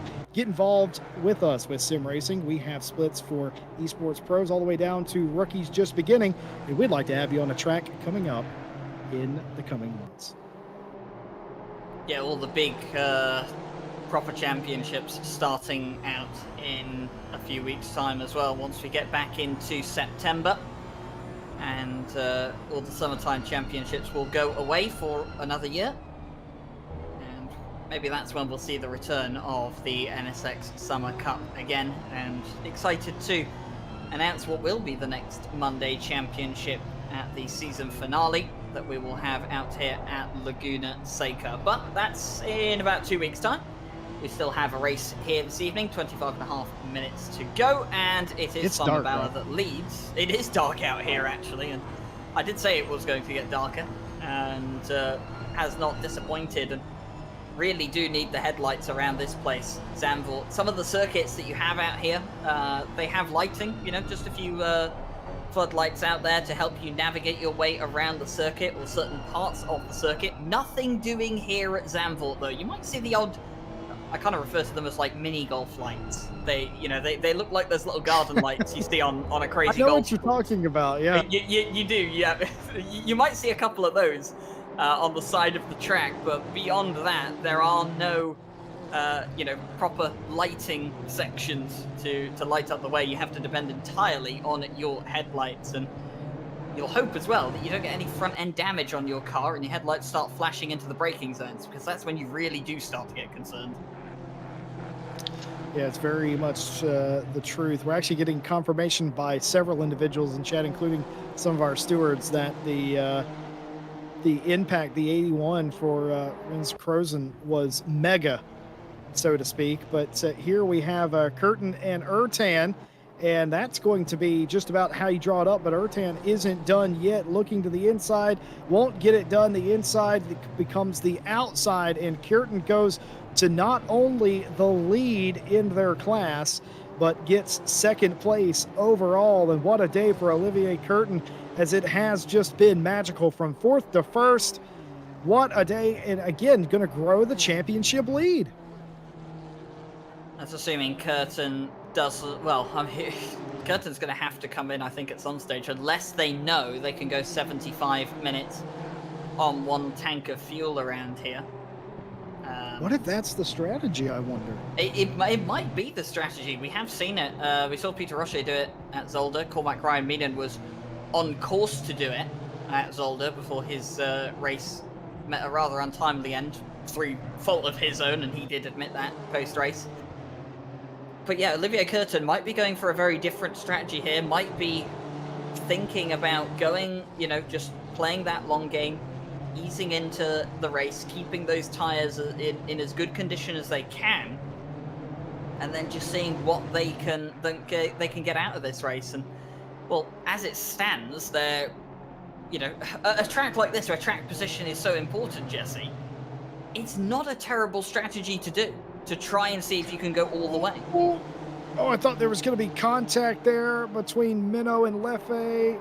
Not Leffe, Minnow and Roche, and it just didn't happen. But side by side, back further in the pack, Crozen and Maurer, I think that is, and it is Minnow who is going to hold on to that spot over the number 9. For Maurer, you have to, your heart has to go out to them.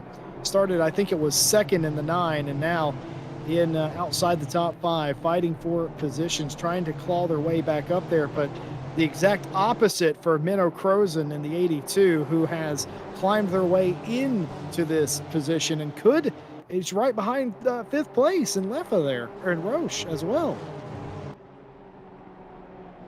Yeah, the 21 doing very, very well, and Minnow Crozen will want to get past at this stage in the race. These are the cars that have not pitted, by the way. Simon Bauer, Olivier Curtin, Asbjørn Ertan, Olaf Leffe, Peter Roche, Minnow Crozen. Franz Mora also has not pitted, same with Alex Boama. Ollie Pitchik has pitted, though, and I believe every car from that point downwards has pitted. So Pitchik, who pitted out of the lead of the race, maybe getting a bit concerned at this stage, Jesse, with 21.5 minutes to go. Yeah, it's the unknown. It's a weird length of time. You don't often race for 75 minutes. You don't often race only NSXs, and you almost certainly have never taken them here to Zandvoort. We may seem clueless in the box, but we're just as blind as the drivers, no pun intended, due to the low light levels. But it's one of those things where you make a judgment call and you go for it, and you hope that you're right. And oh, it's going to be contact in front. Was that Roche and Maurer? That was Mora. That was Mora and Roche. Number 9. So what happened? This is down to turn 1, and oh, this is involving Seedor.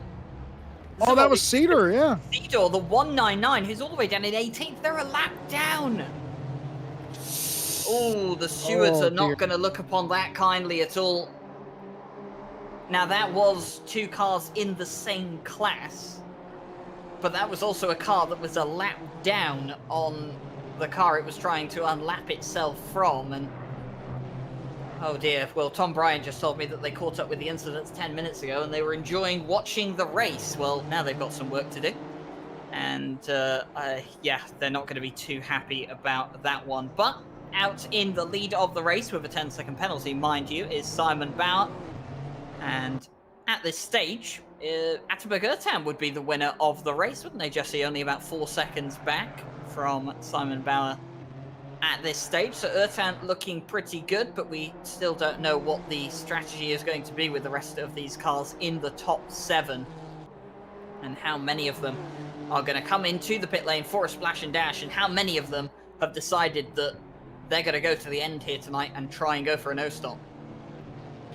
By the way, the battle for the lead, and it wasn't that long ago that this was a 2-second gap. There is no gap anymore. Simon Bauer in the lead of the race. It wouldn't be the winner overall either way, and it's not that that's important, but this is a lead for overall, and you got the pro and the silver car involved. I just don't know what you do if you're Bauer. Do you let Curtin go, or do you race them incredibly hard here, knowing that they've ran you down? What's Bauer's strategy? What's Curtin's strategy? I don't have any of those answers, I'm afraid. I mean, okay, so Jesse Lee, we can look at this from two different angles, can't we? We can look at this from the logical angle, which is Curtin is not in Bauer's class. He does not need to worry about the 38, as the 199 has got a penalty, and I think I know what that is for already, but we'll continue on this for a second. The 38 is not in the same class. They're not fighting for the same points in class. Simon Bauer has no reason to put up a massive fight and risk an incident against the 38. That's the logical side of it. But what's the racing driver side of it, Jesse Lee? There's a car in front of me, and the only thing better than second is first, so I'm probably going to want to be that. And, you know, if you want logical, you talk to a maths professor, don't you? You don't go to a racing driver. So I think it's going to be option 2 today. And but Curtin has ran an exceptional race of almost no risk.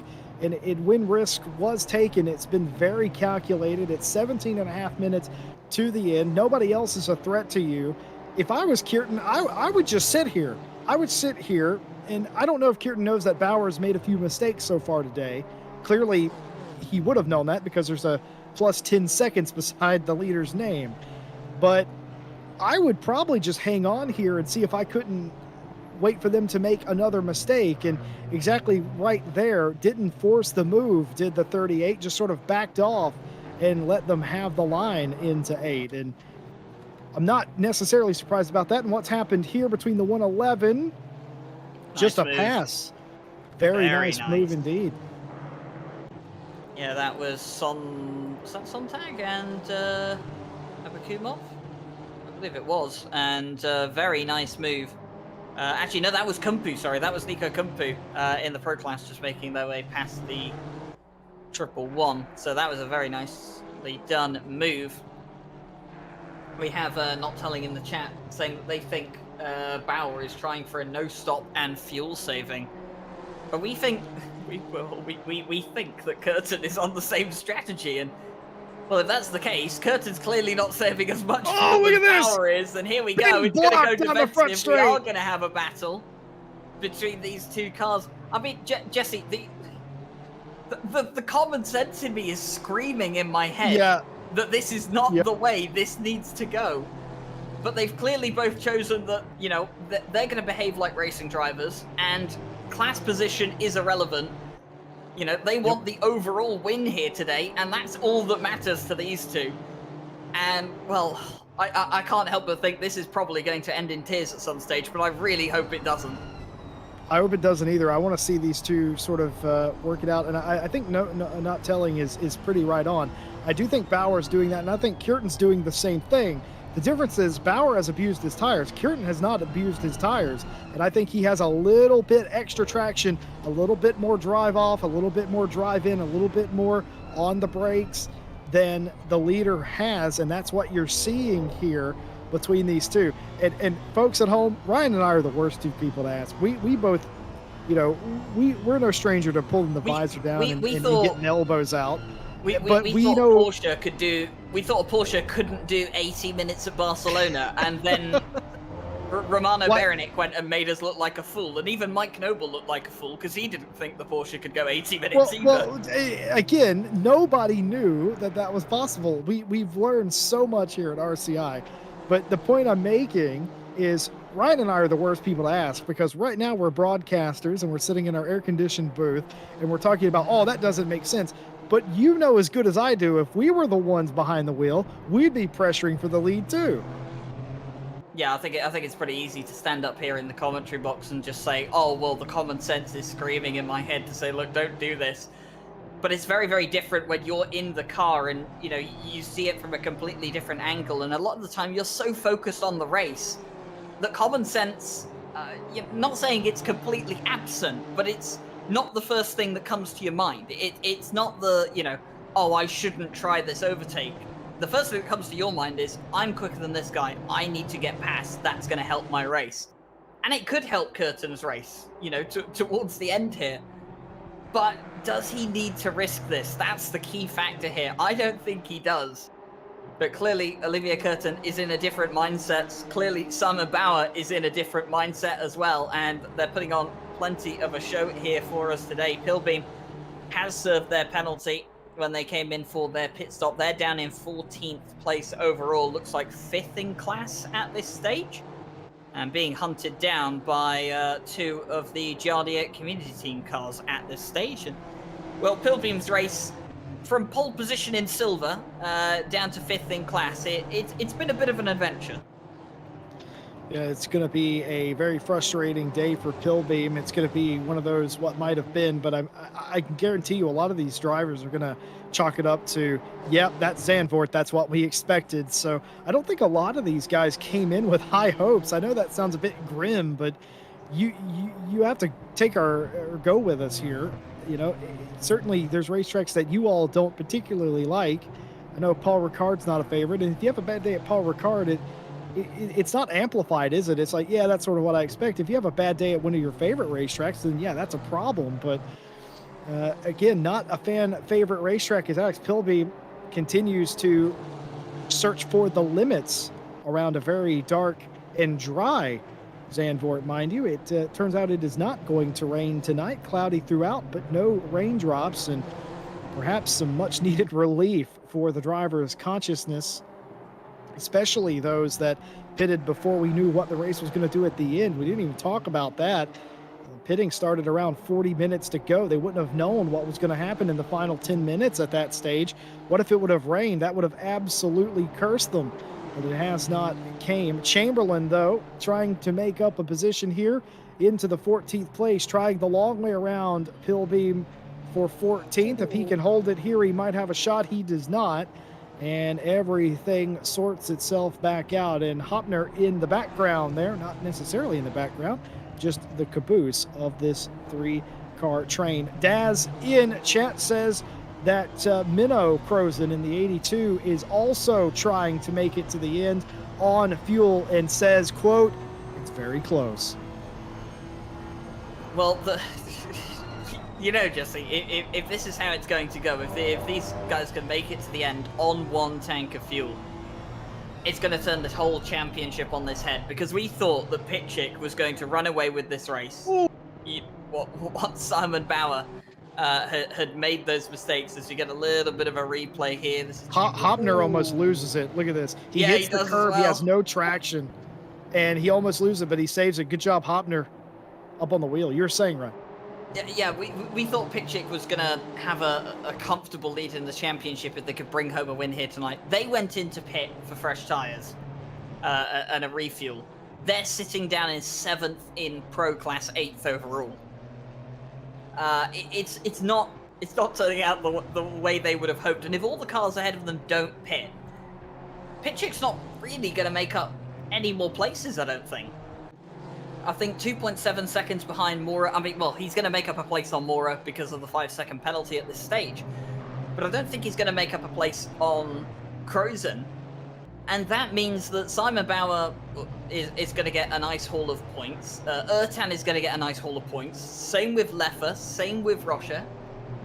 And it means that this entire championship is going to be spun on its head, because Ertan and Rocha are the two drivers, you know, on and around 90 points that could have been a concern for Pitchick here tonight if he had a bad race. And he's not had a bad race, but he's not in the position he would have liked to have been in. Well, if you thought the penalties following last week's race was as crazy as it could get, I present to you Exhibit B. And we came on air tonight mentioning that we expected it to be a wild ride in many senses of the word. And I believe we also mentioned that we expected to not know who was the clear favorite still, as there hasn't been one.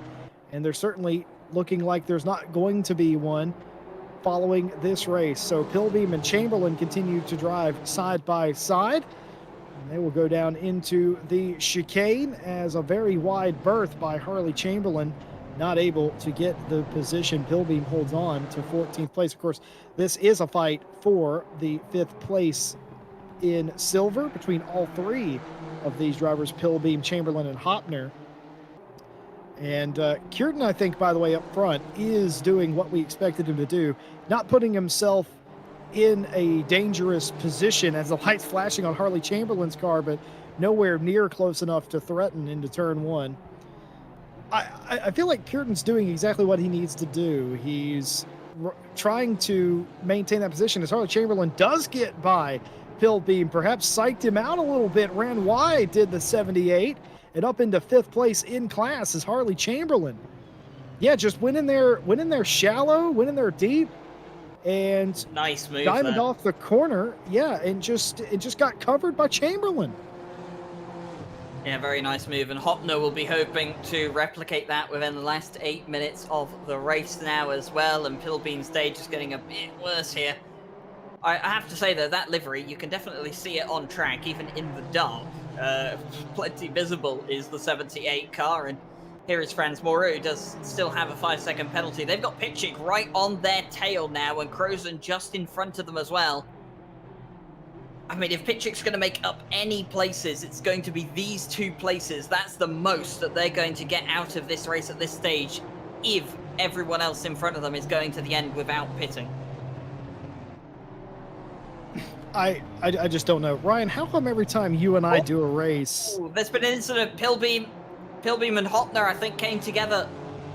And I'm not sure entirely what happened there. I saw Pilbeam off in the gravel.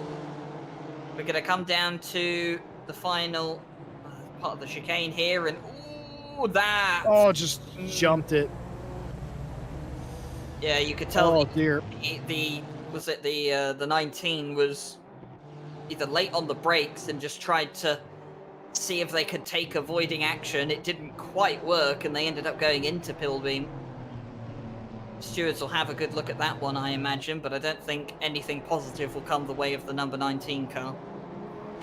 Speaking of Pilbeam, by the way, Tom Bryant confirming that due to the 15-second penalty, Pilbeam did not change tires. Didn't feel they had enough time for that. So on old tires is Pilbeam, only serving the penalty. So that's interesting information to have. And speaking of stewards, earlier in the race, we mentioned that if you get a couple of warnings, it turns into a penalty. Well, that has done for the 199. The 199 brakes too late and goes into the back of the 81. Position not gained, but that warning, considering it was the second warning for the 199, it's converted into a 5-second penalty, and it gets worse for the 199, I'm afraid. 15-second penalty for the 199, tries to unlap themselves and takes out the 9. That's the incident we saw a little bit earlier, Ryan. Yep, it is the incident we saw earlier, and 15-second penalty is deserved for that. you can't really give the place back when you're trying to unlap someone either. It's not really how it works. You're already behind them. But yeah, Lucas Seidel has not had a good race, and it all started with that incident they self-inflicted on themselves when they tried to get past Sontag early in the race, and just hasn't really got any better for them beyond that stage. But, well, we'll have to see how all of this develops. Pitchik, by the way, has got past both Mora and Krozen, so they're up to 6th overall.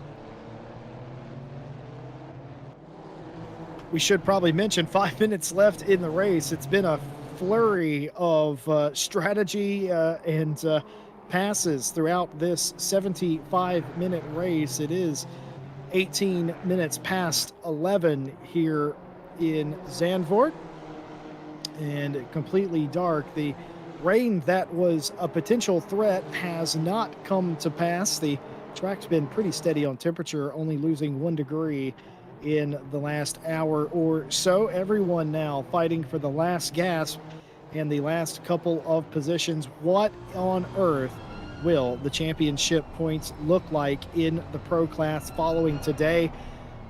I'm all 6s and 7s. I have no idea what it's going to look like. One thing I do know is that if Olivier Curtin continues and doesn't make a mistake in the final 5 minutes, they are going to be sitting pretty. The Kraken Engineering NSX in the silver class. 4th place for a lot of the opening stanza, was promoted to 3rd due to an incident, and after the pit stops, or perhaps the lack thereof for himself, all the way into 2nd place and looking for the overall lead. That does not pay more points, but it is a matter of pride. The lights flashing on Curtin's car, and that shows me that Curtin wants this overall win, despite the fact that it doesn't matter.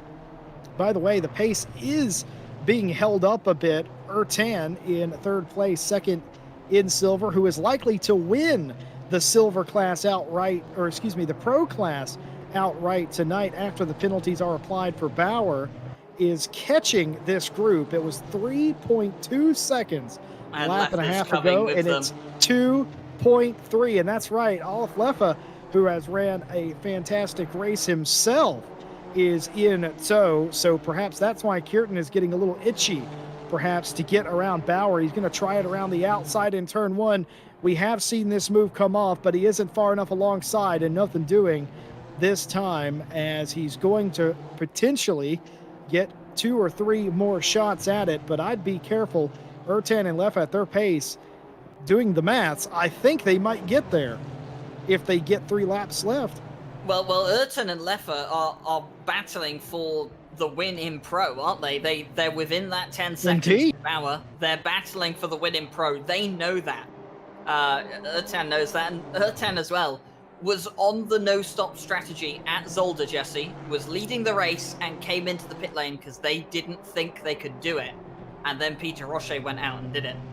So Atterberg Ertan essentially had thrown away a win, didn't fuel save enough, and lost the chance to win the race outright at Zolder. They won't want to give away that opportunity a second time. It's redemption. It very rarely happens within the same championship that you get a chance to redeem yourself for a mistake that happened earlier on in the championship. But Atterberg Ertan's been presented with just that opportunity. And there's 2 minutes to go. Leffe has made a mistake, I believe, but this is the challenge for the overall lead of the race. Curtin wants to finish on top. They want to finish on top overall, and they will finish on top overall due to the penalty that Bauer will receive, but they want to do it on track. They want to do it without the penalty coming into the equation. Couple of final things here. No further action for an incident between the 725 and the 78. A 15-second penalty for car 19. Missed a braking zone, hopped the curb, and got into the 78. That's the chicane incident that we talked about earlier. You felt that was a fairly slam dunk penalty, and indeed it was. So 15 seconds for car 19. Final couple of laps. I think they might get one more in here. They should get one more in, judging by what I'm saying, especially because Bauer won't really want to hold up the pack any more than they have to if he wants to finish coming across the line as the overall leader provisionally at least. So we are going to get one more lap, I believe. But we'll have to see as we come towards the middle of the circuit here. It's late hour here, Jesse Lee, isn't it? It's I'm 20 sweaty. past 11. I'm sweaty. And I'm it sweaty. really Oh, here is it a is. great race. Side by side again, but it's going to be fading away from him. Can't quite get it done. Is Kierton as they continue to try and make this pass on Bauer. And don't adjust your television screens. That is Atterberg, Ertan, and Olaf Leffa in the background. That is the 14. Oh, on the inside. And the Here we go. He's going up the inside. He threw it up the inside. A little bit of contact, and he's going to get through. Olivier Kierton will take the overall lead. Oh, and here comes Ertan as well. Look behind. All the pro cars are back together, and through is Ertan. Atterberg Ertan making an advantage on the incidents. They won't have enough time. That incident has struck them enough. Curtin will cross the line. He will take the overall win in the silver class. Atterberg Ertan will win the pro field. Bauer will cross the line in second, but only provisionally, as the penalty will relegate them. So Leffa is second. Peter Roche will round out the pro podium. But it's a fantastic overall win for Olivier Curtin, the no-stop strategy, and redemption for Atterberg Ertan. Well, that was a heck of a race. For Simon Bauer, I feel bad because their race obviously impacted by the 2 5-second penalties. But for Ertan, it's redemption, and for Kierton, it's a just reward for just a flawless day. Was able to go the distance on the fuel, on the tires, didn't put a foot wrong, didn't get involved in anybody's mistakes, and at the end was in a position to win overall. So just fantastic stuff. In fact, actually, they might not win overall. They have a 5-second penalty, I've just noticed there. 5-second penalty coming out for the 38 right at the end of the race. We're yet to receive word on why that is. But it could be that Atterberg Ertan does take the overall win. And in fact, Jesse, I've just had it handed to me now. Glenn has come up to the commentary box and just poked it through the mail chute. And lap 46, turn 14. So the final lap of the race, car 38 and 13 involved. Car 38 dive bombs the 13, causes avoidable contact, position not given back. 5-second penalty. It'll be of little consequence for Olivier Kierton, as he knows that he won the race overall. Whether he did that justly, I'll let you at home be the judge of that. But Atterberg Ertan officially on our timing screen, the winner of the race in pro and overall. Olaf Leffa, after a fantastic day as well, second place, and Olivier Kierton third overall and first in silver. And Peter Roche in the 21 fills out the pro category podium. And Sontag, a brilliant second in the silver class as well. Just absolutely fantastic racing. Crazy day. And it pretty much sets the tone for what we're going to see next week. Ryan Gill, where are we going? We're heading to, well, if Wolf Matuszka was talking about incident on lap 1, and he's never seen, a clean start to a race at Zandvoort, well, maybe we can change his mind on another circuit, Jesse. We're heading out to the infamous Temple of Speed. Monza is set to host round 4 of the NSX Summer Cup. And, well, as if it couldn't get any more exciting, Monza will definitely serve up an interesting race indeed. A fantastic race. I mean, there wasn't that much overtaking in terms of the overall race, Jesse, but Zandvoort has not disappointed here tonight. And it's going to be a very, very interesting one. We do apparently have a replay here of Rins Krozen's incident that happened earlier on, the one that we didn't get to catch, Jesse Lee. Our broadcaster has managed to go back and find it, and this is the one where they went off on their own and into the wall. We're watching it right back here at the moment. This is Rins Krozen, the number 81. Clip the curb off and hard into the wall. Oh, that's so fortunate, though. Look, they crashed in the final turn. That's going to be massive damage that they had to repair. That's why they fell so far down the field. It wasn't the accident that lost them a ton of time. It was the repair time. Because look, folks, if you're going to have a crash, do it right in front of pit lane. But excellent heads-up move by Rens Crozen. A little bit too much of the curb, a little less traction than you would like to have into the wall, but straight into the pit lane. And well, if you're going to have an accident, it might as well be like that. Kudos to Jake the Bosmeister Boswell for bringing us that. We didn't want to leave you without actually seeing that incident that we talked so much about. Ryan, I know I'm only here in place of Nate. I hope he's back next week. But either way, I am going to be in the stands for round 4. Yeah, and I hope that everyone here tonight is going to be in the stands as well for round 4. It should be absolutely amazing. Jesse already gave out a shout out to our partners and sponsors, Race Department, AK Informatica, Driver 61, Fanatec, and Sim Racing GP.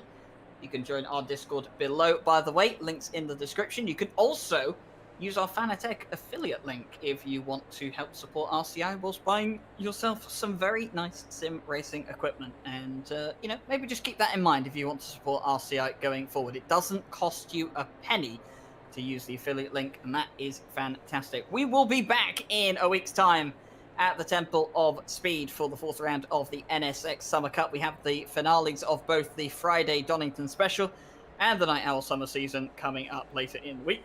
That will be on Friday and Saturday. But from myself, from Jesse Lee, from Jake Boswell behind the cameras, and the stewards and everyone else here at RCI, thank you for joining us this evening, and enjoy the rest of your week.